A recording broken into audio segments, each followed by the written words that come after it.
Yo, yo, yo, yo, yo, what's good? Out here, about to end the day. Y'all hear the motorcycle going, you know what I mean?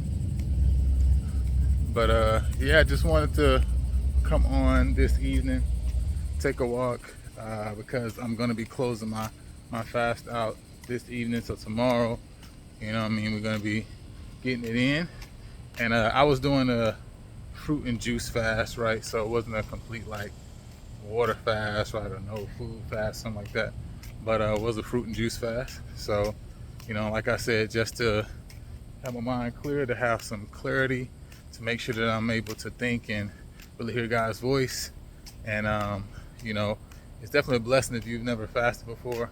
I would definitely say, you should definitely do it. Definitely try it out, right?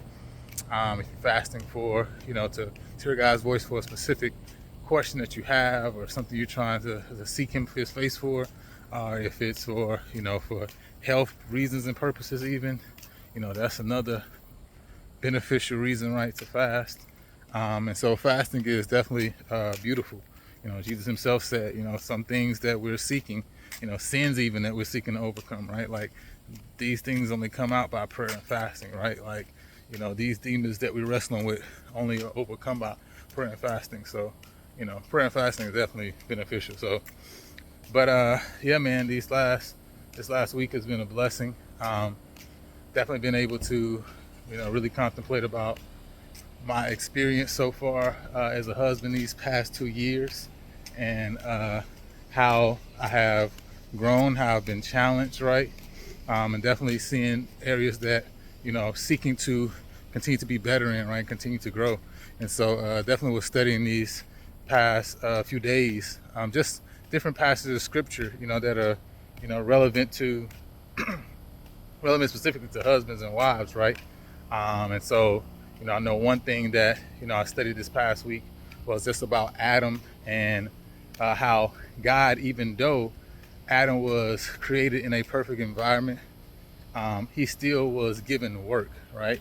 He still was called to dress and to keep the garden, right? And the thing though that really stood out in that thought process was the fact that, God wasn't going to make work a miracle to keep the garden and to dress the garden for Adam. Like Adam was going to have to put in work and effort in order to dress and to keep it, right? And if he didn't put in that work, the garden would go into disarray, right? It would start to look crazy. That's the reality, right? The miracle that God made for the garden to be kept was the miracle of life in Adam, right? The miracle of giving you a brain, the miracle of giving you hands, miracle of giving you energy. That was the miracle he was going to use to dress and to keep the garden. And so even in perfection, Adam, even though he was in that perfect environment, still had work in order to maintain what he was given and what he was blessed with, right? And so obviously in the same token, right, as far as, being brought into this marriage relationship, this gift that you're given as a husband, like you're given this gift, but even if this is the perfect person, even if it's the person that God Himself desired for you to be with, there's still work involved in it, right? Just like in the garden, God placed Adam in Eden, but yet there was still work involved in maintaining it. And the same thing, how much more, right? We're living in a sinful world, in a sinful environment. And so that was one of the first lessons that, that I was contemplating this past week. Another thing was just thinking about the thought process of Ephesians 5 that talks about, husbands should love their wives as their own bodies, right? No man ever hates his own body, right? He doesn't hate his own flesh, right? But he cherishes it, he nourishes it, and he cherishes it, right? And so thinking about, what does it really mean to nourish, and what does it mean to cherish, right? Because that's the reality of what, as a husband, that I should be doing, right? I should be nourishing and cherishing my wife, just like I nourish and cherish my own body, right? Because we are one. And then it also talks about there that the washing of the water of the word, right? That is one of the primary purposes when you talk about Christ and the church.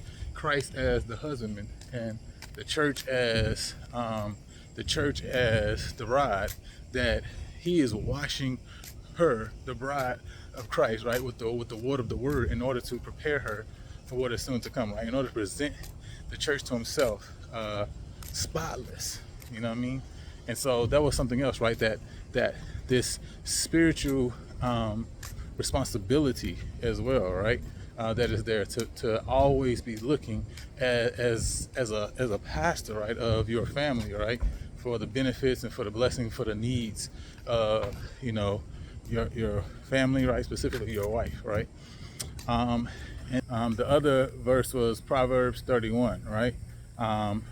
And most people think of Proverbs 31, they think of the Proverbs 31 woman, but people don't, in many cases, think about the man, right? But there's also a Proverbs 31 man. And when I looked at three passages, three verses in Proverbs 31, I think one was verse 11 or 12, I think verse 23 and like 28, I believe. But one of the verses specifically, you know, talking about this Proverbs 31 man, talked about how this man, this individual, that his heart safely trusted in her, right? So that he should have no need of spoil. The other verse talked about that the husband was known in the gates, right? When he sat among the elders of the people. And that last verse said that, you know, the children arise up and call her blessed, her husband also, and he praises her. And so I started to think and contemplate about this passage, right, and about this individual, about this man, and start to think about the fact that, you know, if I consider this in the reverse, right, that because the passage is specifically about this Proverbs 31 woman, right, but I started to just think and contemplate, okay, the environment that was created for this woman to become the Proverbs 31 woman, right, and so the woman who's this man's heart is able to trust in this woman, right, because he first created this atmosphere of trust in her. And I started thinking about Christ in the church, right? And, you know, the church is in many ways, many times messed up, right? But yet Christ shows trust in the church in a lot of different ways. And he's the true husbandman, right? And so, you know, thinking about there's somebody who has come into a knowledge of the truth, and then Christ takes that individual and places them into the hands of the church to nourish them, right? That's putting trust into the church, even though the church in many times has shown itself to not be trustworthy, right? But yet Christ still shows trust in his bride. And so, you know, I started to think, say, okay, that shows that as Christ, right? If I'm supposed to be as Christ to my wife, like Christ is to the church, then I have to show trust, right, in her, even if she isn't showing herself to be trustworthy, right? That doesn't matter, right? What matters is I create the environment. So then you building this environment where your heart is able to safely trust in her, right? And that's what Jesus is doing, right, for his bride. Like, he's building an environment to where when it's all said and done, Jesus' heart can be fully entrusted with the church, and the church will not hurt Jesus. The church is not going to, you know, bring him to shame, but he's going to be happy with the bride that he has helped to produce, right, through his love and through his grace. The same thing with, you know, thinking about, you know, her husband being known in the gates, you know, is really talking about, well, this individual is not just known like I have a knowledge of this person, but this individual is respected, right? He is respected in the gates, right? And when you start thinking about and seeing all the things the Proverbs 31 woman does, right, it's like, the environment of this holy ambition, right? This ability to have a good name, right? That was an environment that was created, right? An environment that allowed her to be her best self in all of these different ways, right? In all different facets, right? But he himself was his best self in all of these different ways, in all of these different facets, right? Which opened the opportunity for her to even more, right? To be that, right? And then also, it talked about the children rising up and calling her blessed, her husband also, and he praises her. I'm like, the reason the children call her blessed is because the husband called her blessed, right? The reason that because he praises her, right?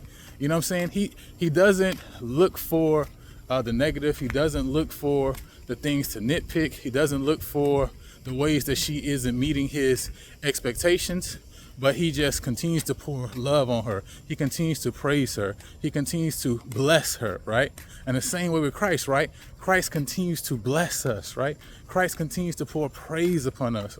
And because of that, because of the love, right? I mean, it's this love that we share, we want to reciprocate the love that he pours upon us. You know what I mean? Like that desire grows in our heart to say, man, I don't want to disappoint Jesus. Like, I don't want to make him feel, scorned. I don't want to make him feel, left out. I don't want to make him feel as if I don't love him, right? And so I respond to that love that he pours upon me, to the blessing that he pours upon me, and I seek to bless him, right? I seek to praise him. And so, there is this love that is shared, right, with no that is being shared that we don't know if it's going to be returned, right?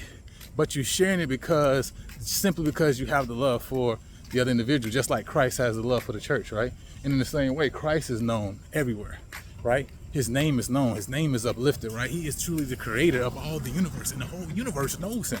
And he's known everywhere, right? So that we can be known.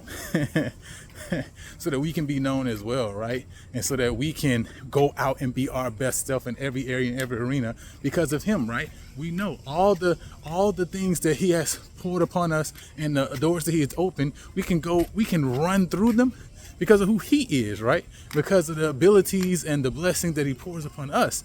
And in the same way, like I say, in the marriage, that's what the desire is, and it's supposed to be, right? That, because of this individual also himself being known and being his best self and creating an atmosphere for his family, well, now his wife and his children can also be and do the same. And so, yeah, that was some of the thoughts that came from this past week, and the prayers to be able to implement these things in my life and experience so that, I can continue to create that environment for, my family. You know what I mean? So prayerfully, that was a blessing to you guys. As y'all see, the sun is setting here. You know what I'm saying? So about to head back to the house, but I just wanted to share that with you guys so you can kind of know, what I've been studying this past couple weeks. So I'll see y'all later.